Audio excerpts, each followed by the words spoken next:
Hello everyone, সকলোকে স্বাগতম জনাইছো অন্য এটা নতুন ভিডিঅলৈ। আজি ভিডিঅৰ প্ৰথম কোৱেশ্চনটো হ'ল কোনে প্ৰথম শংকৰদেৱ বঁটা লাভ কৰিছিল? কোনে প্ৰথম শংকৰদেৱ বঁটা লাভ কৰিছিল বুলি সুধিছে। আৰু ইয়াৰ ভিতৰত শুদ্ধ উত্তৰটো হ'ব অপচন বি কীৰ্তিনাথ হাজৰিকা। কীৰ্তিনাথ হাজৰিকাই প্ৰথমে শংকৰদেৱ বঁটা লাভ কৰিছিল আৰু তেওঁ এই বঁটা লাভ কৰিছিল 1988 চনত। নেক্সট কোৱেশ্চন, শংকৰদেৱৰ প্ৰথম কাব্য গ্ৰন্থখনৰ নাম কি? শংকৰদেৱৰ প্ৰথম কাব্য গ্ৰন্থখনৰ নাম সুধিছে। শুদ্ধ উত্তৰটো হ'ল অপচন চি হৰিচন্দ্ৰ উপাখ্যান। আৰু মহাপুৰুষ শংকৰদেৱৰ কাব্যৰ সংখ্যা আছিল 6খন। সেইকেইখন হ'ল হৰিচন্দ্ৰ উপাখ্যান, ৰুক্মিণী হৰণ, বলি চলন, অমৃত মন্থন, অজামিল উপন্যাস আৰু কুৰুক্ষেত্ৰ। ইয়াৰ পিছৰ কুৱেশ্যন হ'ল কোনজন গ্ৰন্থকাৰক অসমীয়া সাহিত্যৰ ৱাল্টাৰ স্কট বোলা হয়? কোনজন গ্ৰন্থকাৰক অসমীয়া সাহিত্যৰ ৱাল্টাৰ স্কট বুলি কোৱা হয় বুলি সুধিছে। ইয়াৰ ভিতৰত শুদ্ধ উত্তৰটো হ'ব অপচন চি ৰজনীকান্ত বৰদলৈ। ৰজনীকান্ত বৰদলৈক ৱাল্টাৰ স্কট বুলিও জনা যায়। আনহাতে তেওঁক উপন্যাস সম্ৰাট বুলিও জনা যায়। ইয়াৰ পিছৰ কুৱেশ্যনটো সুধিছে কুৰুক্ষেত্ৰ যুদ্ধত অংশগ্ৰহণ কৰা প্ৰাগজ্যোতিষপুৰৰ ৰজাজনৰ নাম কি? কুৰুক্ষেত্ৰ যুদ্ধত অংশগ্ৰহণ কৰা প্ৰাগজ্যোতিষপুৰৰ ৰজাজনৰ নাম সুধিছে। শুদ্ধ উত্তৰটো হ'ব অপচন এ ভগদত্ত। পিছৰ কুৱেশ্যন অসমীয়া ভাষাৰ প্ৰথম সাহিত্যিক নিদৰ্শন কি? অসমীয়া ভাষাৰ প্ৰথম সাহিত্যিক নিদৰ্শন কি? শুদ্ধ উত্তৰটো হ'ব অপচন ডি চৰ্যাগীত। চৰ্যাগীত হ'ল অসমীয়া ভাষাৰ প্ৰথম সাহিত্যিক নিদৰ্শন। নেক্সট কুৱেশ্যন চেংক্ৰণী উৎসৱ কোনখন ৰাজ্যৰ উৎসৱ? চেংক্ৰণী উৎসৱ কোনখন ৰাজ্যৰ উৎসৱ? শুদ্ধ উত্তৰটো হ'ব অপচন ডি নাগালেণ্ড। ইয়াৰ পিছৰ কুৱেশ্যনটো হ'ল মানৰ প্ৰথম আক্ৰমণৰ সময়ত আহোম স্বৰ্গদেউ কোন আছিল? মানৰ প্ৰথম আক্ৰমণৰ সময়ত আহোম স্বৰ্গদেউৰ নাম সুধিছে। শুদ্ধ উত্তৰটো হ'ব অপচন বি ৰুদ্ৰসিংহ। ৰুদ্ৰসিংহ আছিল মানৰ প্ৰথম আক্ৰমণৰ সময়ত আহোম স্বৰ্গদেউ। পিছৰ কুৱেশ্যন প্ৰথম অসমীয়া দৈনিক বাতৰি কাকতখনৰ নাম কি? প্ৰথম অসমীয়া দৈনিক বাতৰি কাকতখনৰ নাম সুধিছে। শুদ্ধ উত্তৰটো হ'ব অপচন এ দৈনিক বাতৰি। নেক্সট কুৱেশ্যন অসমীয়া ভাষাত কোনে ৰামায়ণ ৰচনা কৰিছিল? কি সুধিছে? অসমীয়া ভাষাত কোনে ৰামায়ণ ৰচনা কৰিছিল বুলি সুধিছে। শুদ্ধ উত্তৰটো হ'ব অপচন চি মাধৱ কন্দলী। মাধৱ কন্দলীয়ে অসমীয়া ভাষাত ৰামায়ণ ৰচনা কৰিছিল। পিছৰ কুৱেশ্যন হস্তি বিদ্যানৱৰ গ্ৰন্থ ৰচক কোন? হস্তি বিদ্যানৱৰ গ্ৰন্থ ৰচকৰ নাম সুধিছে। শুদ্ধ উত্তৰটো হ'ব অপচন ডি সুকুমাৰ বৰকাইত। ইয়াৰ পিছৰ কুৱেশ্যন সুধিছে মপিন উৎসৱ কোনখন ৰাজ্যৰ উৎসৱ? মপিন উৎসৱ কোনখন ৰাজ্যৰ উৎসৱ বুলি সুধিছে। আৰু ইয়াৰ শুদ্ধ উত্তৰটো হ'ব অপচন ডি অৰুণাচল প্ৰদেশ। মপিন উৎসৱ হ'ল অৰুণাচল প্ৰদেশৰ ৰাজ্যৰ উৎসৱ। ইয়াৰ পিছৰ কুৱেশ্যন খিলজী বংশ কোনে প্ৰতিষ্ঠা কৰিছিল? খিলজী বংশ কোনে প্ৰতিষ্ঠা কৰিছিল বুলি সুধিছে।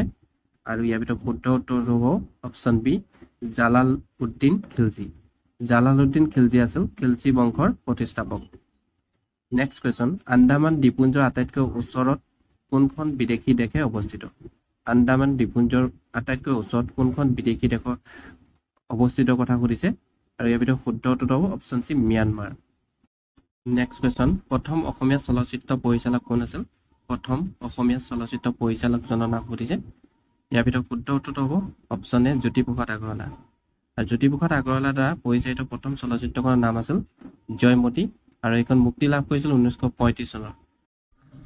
ইয়াৰ পিছৰ কুৱেশ্যনটো হ'ল কাক 1958 চনত পদ্মশ্ৰী আৰু 1967 চনত অলকানন্দৰ বাবে সাহিত্য একাডেমী বঁটা প্ৰদান কৰা হয়।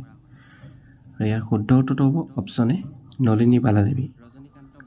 ইয়াৰ পিছৰ কুৱেশ্যনটো হ'ল লক্ষ্মীনাথ বেজবৰুৱাই লিখা একমাত্ৰ উপন্যাসখনৰ নাম কি? লক্ষ্মীনাথ বেজবৰুৱাই লিখা একমাত্ৰ উপন্যাসখনৰ নাম সুধিছে। ইয়াৰ ভিতৰত শুদ্ধ উত্তৰটো হ'ব অপচন চি পদুম কুঁৱৰী। পদুম কুঁৱৰী হ'ল লক্ষ্মীনাথ বেজবৰুৱাই লিখা একমাত্ৰ উপন্যাস। নেক্সট কুৱেশ্যন প্ৰথম আধুনিক যুগৰ উপন্যাসখনৰ নাম কি? প্ৰথম আধুনিক যুগৰ উপন্যাসখনৰ নাম সুধিছে। শুদ্ধ উত্তৰটো হ'ব অপচন এ ভানুমতী। ইয়াৰ পিছৰ কুৱেশ্যনটো হ'ল পানিপথৰ প্ৰথম যুদ্ধ কাৰ মাজত সংঘটিত হৈছিল? পানিপথৰ প্ৰথম যুদ্ধ কাৰ মাজত সংঘটিত হৈছিল বুলি সুধিছে। ইয়াৰ ভিতৰত শুদ্ধ উত্তৰটো হ'ব অপচন এ বাবৰ আৰু লোদীৰ মাজত পানিপথৰ প্ৰথম যুদ্ধ সংঘটিত হৈছিল। নেক্সট কুৱেশ্যন জোনাকী আলোচনীৰ প্ৰতিষ্ঠাপক সম্পাদক কোন আছিল? জোনাকী আলোচনীৰ প্ৰতিষ্ঠাপক সম্পাদক কোন আছিল বুলি সুধিছে। শুদ্ধ উত্তৰটো হ'ব অপচন এ চন্দ্ৰকুমাৰ আগৰৱালা। পিছৰ কুৱেশ্যন অসমীয়া গ্ৰন্থ ধন্য নৰ তনু ভালৰ গ্ৰন্থকাৰজনৰ নাম কি অসমীয়া গ্ৰন্থ ধন্য নৰ তনু ভালৰ গ্ৰন্থকাৰজনৰ নাম সুধিছে শুদ্ধ উত্তৰটো হ'ব অপশ্যন ডি ছৈয়দ আব্দুল মালিক পিছৰ কুৱেশ্যনটো সুধিছে শৰাইঘাটৰ দলংখন কোনে মুকলি কৰিছিল শৰাইঘাটৰ দলংখন কোনে মুকলি কৰিছিল বুলি সুধিছে আৰু শুদ্ধ উত্তৰটো হ'ব অপশ্যন বি জৱাহৰলাল নেহৰুই শৰাইঘাটৰ দলংখন মুকলি কৰিছিল নেক্সট কুৱেশ্যন অৰুণোদয় কাকতখনৰ প্ৰথম সম্পাদক কোন আছিল অৰুণোদয় কাকতখনৰ প্ৰথম সম্পাদক কোন আছিল বুলি সুধিছে ইয়াৰ ভিতৰত শুদ্ধ উত্তৰটো হ'ব অপশ্যন বি নাথান ব্ৰাউন আছিল অৰুণোদয় কাকতখনৰ প্ৰথম সম্পাদক নেক্সট কুৱেশ্যন জ্ঞানপীঠ বঁটা বিজয়ী প্ৰথম অসমীয়া পুথিখনৰ নাম কি জ্ঞানপীঠ বঁটা বিজয়ী প্ৰথম অসমীয়া পুথিখনৰ নাম কি আৰু অপশ্যন কেইটাৰ ভিতৰত শুদ্ধ উত্তৰটো হ'ব মৃত্যুঞ্জয় জ্ঞানপীঠ ইয়াৰ পিছৰ কুৱেশ্যনটো হ'ল প্ৰথম অসমীয়া অনাতাঁৰ নাটকখনৰ নাম কি প্ৰথম অসমীয়া অনাতাঁৰ নাটকখনৰ নাম সুধিছে শুদ্ধ উত্তৰটো হ'ব অপশ্যন ডি বীণ বৰাগী আছিল প্ৰথম অসমীয়া অনাতাঁৰ নাটক ইয়াৰ পিছৰ কুৱেশ্যন কোন চনত মহাপুৰুষ শ্ৰীমন্ত শংকৰদেৱৰ জন্ম হৈছিল কিমান চনত মহাপুৰুষ শ্ৰীমন্ত শংকৰদেৱৰ জন্ম হৈছিল বুলি সুধিছে আৰু ইয়াৰ ভিতৰত শুদ্ধ উত্তৰটো হ'ব অপশ্যন চি 1449 চনত মহাপুৰুষ শ্ৰীমন্ত শংকৰদেৱৰ জন্ম হৈছিল ইয়াৰ পিছৰ কুৱেশ্যনটো হ'ল কথাগীতাৰ ৰচক কোন বুলি সুধিছে আৰু শুদ্ধ উত্তৰটো হ'ব অপশ্যন চি ভট্টদেৱ আছিল কথাগীতাৰ ৰচক নেক্সট কুৱেশ্যন মহাভাৰতৰ অসমীয়া ভাঙনি কোনে কৰিছিল মহাভাৰতৰ অসমীয়া ভাঙনি কোনে কৰিছিল বুলি সুধিছে ইয়াৰ ভিতৰত শুদ্ধ উত্তৰটো হ'ব অপশ্যন বি ৰাম সৰস্বতীয়ে মহাভাৰতৰ অসমীয়া ভাঙনি কৰিছিল নেক্সট কুৱেশ্যন মিৰি জীয়ৰী নামৰ উপন্যাসখনৰ ৰচক কোন সুধিছে শুদ্ধ উত্তৰটো হ'ব অপশ্যন ডি ৰজনীকান্ত বৰদলৈ আছিল মিৰি জীয়ৰী নামৰ উপন্যাসখনৰ ৰচক ইয়াৰ পিছৰ কুৱেশ্যন অসম সাহিত্য সভাৰ প্ৰথম অধিৱেশন কিমান চনত আৰু ক'ত অনুষ্ঠিত হৈছিল অসম সাহিত্য সভাৰ প্ৰথম অধিৱেশনখন কিমান চনত আৰু ক'ত হৈছিল শুদ্ধ উত্তৰটো হ'ব অপশ্যন এ 1917 চনত শিৱসাগৰত অনুষ্ঠিত হৈছিল ইয়াৰ পিছৰ কুৱেশ্যনটো হ'ল জোনাকীৰ প্ৰথম সম্পাদক কোন আছিল বুলি সুধিছে আৰু শুদ্ধ উত্তৰটো হ'ব অপশ্যন বি চন্দ্ৰকুমাৰ আগৰৱালা আছিল জোনাকীৰ প্ৰথম সম্পাদক নেক্সট কুৱেশ্যন ছিকিম ভাৰতৰ এখন পূৰ্ণাংগ ৰাজ্যত পৰিণত হয় কিমান চনত ছিকিম ভাৰতৰ এখন পূৰ্ণাংগ ৰাজ্যত পৰিণত হয় বুলি কিমান চনত হয় বুলি সুধিছে শুদ্ধ উত্তৰটো হ'ব 1975 চনত next question the north east council NEC was formed in উত্তৰ পূৰ্বাঞ্চল পৰিষদ গঠন হৈছিল কিমান চনত অপশ্যন চি শুদ্ধ হ'ব 1971 চনত ইয়াৰ পিছৰ কুৱেশ্যনটো হ'ল the place Namrup in Assam famous for অসমৰ নামৰূপ কিহৰ বাবে বিখ্যাত শুদ্ধ উত্তৰটো হ'ব অপশ্যন চি সাৰ নামৰূপ হ'ল সাৰৰ বাবে বিখ্যাত next question where is Dafla hills located Dafla পাহাৰ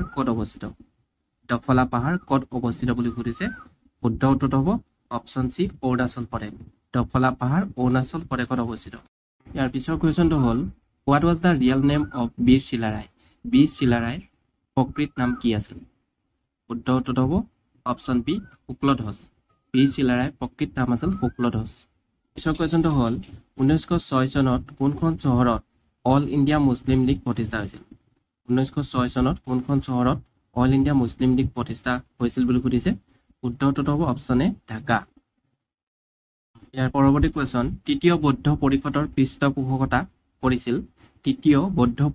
পৃষ্ঠপোষকতা কোনে কৰিছিল শুদ্ধ উত্তৰটো হ'ব অপশ্যন বি অশোকে তৃতীয় বৌদ্ধ পৰিষদৰ পৃষ্ঠপোষকতা কৰিছিল নেক্সট কুৱেশ্যন নামদাং শিলৰ সাঁকো কোনে নিৰ্মাণ কৰিছিল বুলি সুধিছে শুদ্ধ উত্তৰটো হ'ব option C Rudrasingha next question when did India become a member of UNO Bharatvarsha কেতিয়া ৰাষ্ট্ৰসংঘৰ সদস্য হৈছিল শুদ্ধ উত্তৰটো হ'ব অপশ্যন এ 1945 চনত ভাৰতবৰ্ষ ৰাষ্ট্ৰসংঘ সদস্য হৈছিল